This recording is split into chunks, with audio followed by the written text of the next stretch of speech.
அல்ஹம்துலில்லாஹி ரப்பில் ஆலமீன்.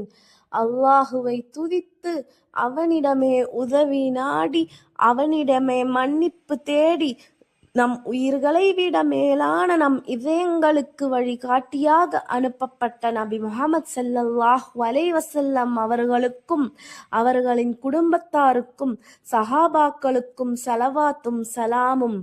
முஹ்மினான சகோதரர்களே சகோதரிகளே, அல்லாஹ் நமக்கு அளித்துள்ள இந்த நாட்கள் வீணாக செலவிடுவதற்கான நாட்கள் அல்ல. இவை ஆகிரத்திற்காக சேமித்துக் கொள்ள வேண்டிய நாட்கள். இன்று நாம் வாழ்ந்து கொண்டிருக்கும் இந்த மாதம் ஷஅபான். ரஜபு கடந்துவிட்டது, ரமலான் இன்னும் வரவில்லை. இந்த இடைப்பட்ட மாதத்தை பலர் கவனிக்காமல் கடந்து செல்கிறார்கள். ஆனால் அல்லாஹ்வின் ரசூல் ஸல்லல்லாஹு அலைஹி வஸல்லம் இந்த மாதத்தை அலட்சியம் செய்யவில்லை. நபி ஸல்லல்லாஹு அலைஹி வஸல்லம் கூறினார்கள், இது ரஜபு மற்றும் ரமலான் இடையே உள்ள மக்கள் அலட்சியம் செய்யும் மாதம். இந்த மாதத்தில் மனிதர்களின் செயல்கள் அல்லாஹ்விடம் உயர்த்தப்படுகின்றன.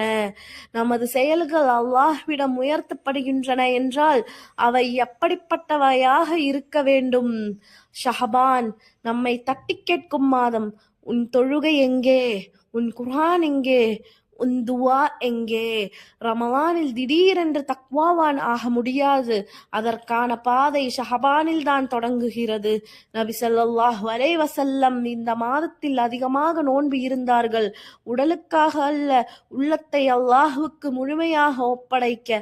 மேலும் நபி ஸல்லல்லாஹு அலைஹி வஸல்லம் எச்சரித்தார்கள், ஷஅபான் மாதத்தில் அல்லாஹ் தன் படைப்புகளை நோக்கி மன்னிப்பை வழங்குகிறான், ஆனால் மனத்தில் பகை வைத்தவர்களை விட்டு விடுகிறான். இன்று சிந்தியுங்கள், நம் இதயத்தில் பகை, பொறாமை, வெறுப்பு இவற்றை சுமந்து கொண்டிருக்கிறோமா? ரமலானை அசுத்தமான உள்ளத்துடன் அடைய வேண்டாம். கபரில் படுத்திருக்கும் எத்தனையோ பேர் இந்த ஷஅபானை அடைய ஆசைப்பட்டிருப்பார்கள். ஆனால் அவர்களுக்கு ஒரு நிமிடமும் கிடைக்கவில்லை. இன்று நாம் உயிருடன் இருக்கிறோம். இது அல்லாஹ்வின் பெரும் நியாமத். இந்த நினைவூட்டல் உங்கள் உள்ளத்தை தொட்டிருந்தால் இதை மற்றொரு முஃமினுக்கு சென்றடையச் செய்யுங்கள். அதற்காக இந்த சேனலை சப்ஸ்கிரைப் செய்யுங்கள். இது ஒரு சதக்காவாக மாறட்டும். அல்லாஹ் நம்மை ஷஅபானை முழுமையாக பயன்படுத்தி ரமலானை தூய உள்ளத்துடன் அடையும் பாக்கியத்தை அருள்வானாக. வஸல்லல்லாஹு அலா நபிய்யினா முஹம்மதின் ஸல்லல்லாஹு அலைஹி வஸல்லம். வஆஹிரு தஅவானா அனில் ஹம்துலில்லாஹி ரப்பில் ஆலமீன்.